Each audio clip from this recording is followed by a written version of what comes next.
Hi folks, and welcome back to the channel. Today I am reviewing the much anticipated Seestern version 2, their sub 300 Doxa Homage.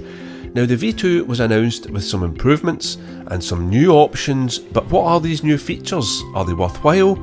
And how do they compare to the original V1? Well, without any further ado, let's get into the review.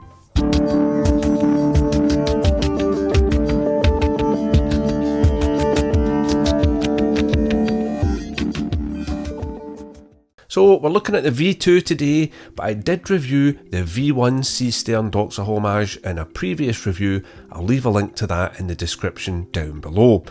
And as always, if you're new to the channel or you haven't done so already, please do consider subscribing, and while you're at it, hit that bell icon too for any notifications. It would mean a lot. So let's cover off the dimensions quickly then. I'll pop them up at the side there. They are identical to the version 1, with the exception of the overall case thickness being slightly less on this one thanks to that reduced bezel height, which I'll come back to in a little minute. Now Seestern claim the thickness of this new version 2 is 12.5mm, however I measured it with a set of digital calipers and I make it to be 13.2mm. Still a reduction from the original V1 at 13.9, but not quite as great as Seestern claim, for me in this model at least. Now cost wise, this one comes in at $179.90, that's approximately £135.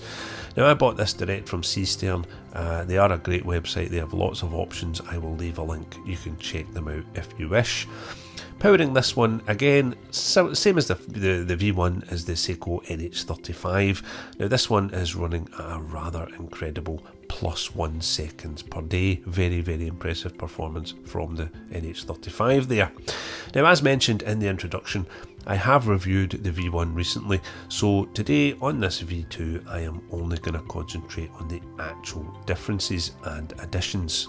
So speaking of additions, for this V2, Seestern released 3 new dial colour options. So we have this black, which is the one I went for. We also have a silver dial option and a military dial option as well.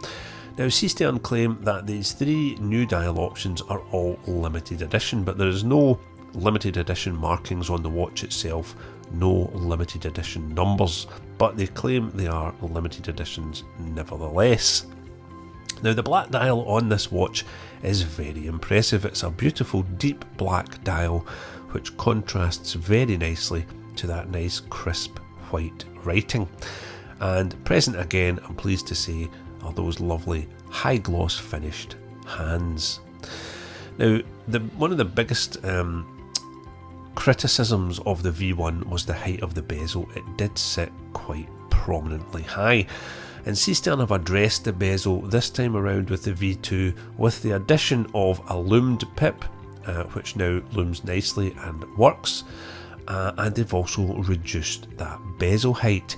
Now, although I mentioned in the dimensions that the bezel reduction isn't quite as much as Seestern claim overall, when you put the two watches side by side, you can clearly see that the V2 bezel has dropped down quite considerably.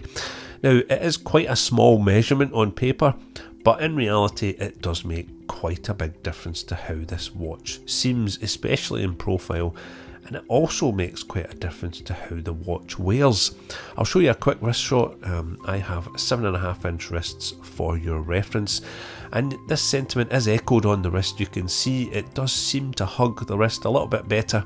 It still has that lovely true beads of rice bracelet with those female end links, but yeah, that reduced height just seems to make the watch sit a little bit flatter and is certainly a bit more comfortable for it. Now let's talk about the Lume. As you can see in the Lume shot there, on its own you have the addition of that Lume pip at the 12 glowing nicely. Now I'm sorry to say the Lume on this is not quite as good as it was on the V1 watch. If I put the two watches side by side, the V1 and the V2 there, the V1 you can see the hands and the indices all glowing strong and at the same rate. However, if you look across to the V2, it seems to be struggling a little bit to glow quite as nicely, and the hands are certainly glowing stronger than the dial indices. Another addition for V2 was 5 extra layers of AR coating on the underside of that flat sapphire crystal. Now, I have put the V1 and the V2 together in a variety of different lighting conditions, and quite honestly, I struggle to see much improvement. I think in some certain indoor conditions you can see possibly a slight improvement on the V2. I don't know how much of that is down to dial colour, of course, but taking them outside, these are both in direct light here in this shot, and if I use my hand to cover up the dial partially in shadow, we can get a sense of how that AR coating is performing, and quite honestly, I don't see a lot of difference if I'm totally honest. So as for upgrades and differences, that is really it, folks. We have that reduction in bezel height, we have the addition of the Lume pip, we have these new dial colours, and we have that AR coating on the underside. Now, I suppose the ultimate question is, would you upgrade from a version 1 to a version 2? Well, I suppose the answer of that depends. I think the biggest draw for the version 2s possibly is the new dial colour options, and if you had a version 1 and fancied one of the new dial colour options, then absolutely it is entirely a viable proposition. I suppose the other question would be, I have an orange dial version 1, would it be worth the upgrade to an orange dial version 2? Well, quite honestly, for me personally, no, I don't think it is, and that is in part testament to how good the first version of this watch actually was.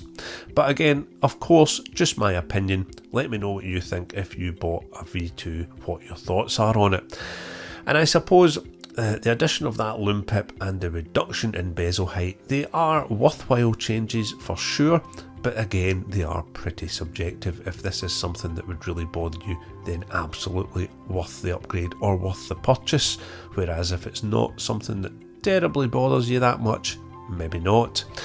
Now, no matter what your views are on this watch, I still think that this is a fantastically capable Doxa Homage from Seestern, and kudos to them. They have taken on board some of the little niggles from the first version and tried to improve on them, some of them working out better than others for me.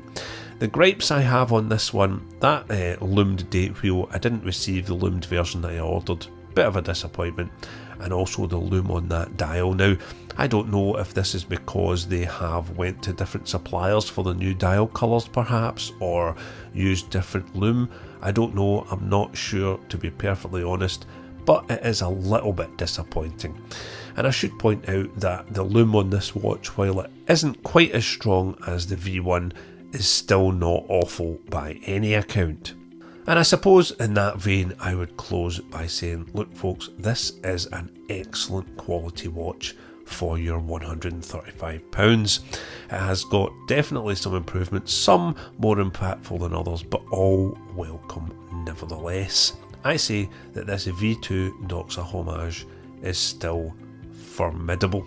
So as always, thank you so much for watching and making it to the end of the video. Please do comment your thoughts down below. What did you think? Have you got a V2? Is your date wheel loomed if you asked for one? What's your lume like? Let me know. Let me know your overall thoughts down below. And if you haven't done so already, please do go ahead and subscribe to the channel. That would be appreciated. So, thank you very much folks, and I will see you in the next review.